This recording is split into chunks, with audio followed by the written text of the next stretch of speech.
Pakistan international airlines यानी PIA की 100% हिस्सेदारी बिक रही है। 23 दिसंबर को एयरलाइंस को खरीदने के लिए 3 कंपनियां बोली लगाएंगी। पाकिस्तानी सेना भी इसका कंट्रोल पाने की फिराक में है।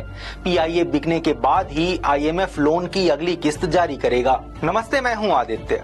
आईएमएफ ने लोन के लिए एयरलाइंस बेचने की शर्त क्यों रखी और पाकिस्तानी सेना इस एयरलाइंस में इतना इंटरेस्टेड क्यों है, जानेंगे आज। पीआईए 2 दशकों से घाटे में चल रही है। इस पर करीब 78,000 करोड़ पाकिस्तानी रुपए का कर्ज है।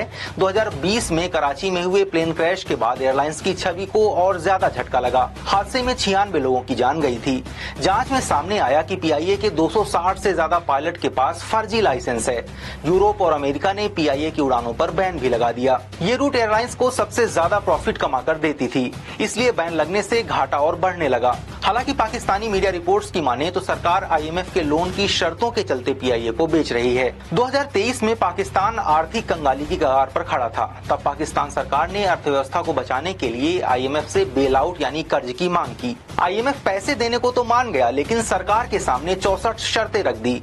इनका पालन करके पाकिस्तान को कुछ जरूरी बदलाव करने हैं। जैसे पाकिस्तान को फिस्कल डेफिसिट यानी खर्च और कमाई के अंतर को कम करना है, रेवेन्यू कलेक्शन यानी देश की आय को बढ़ाना है, घाटे में चल रही सरकारी कंपनियों का निजीकरण करना है, देश के सभी अधिकारी अपनी संपत्तियों की जानकारी पब्लिक करें और सरकार और प्राइवेट सिस्टम में भ्रष्टाचार को कम करना है। आईएमएफ का मानना है कि पीआईए जैसे घाटे में चल रही कंपनियां उनके खराब अर्थव्यवस्था का कारण है। पाकिस्तान इन सभी शर्तों को मानने के लिए तैयार हो गया है।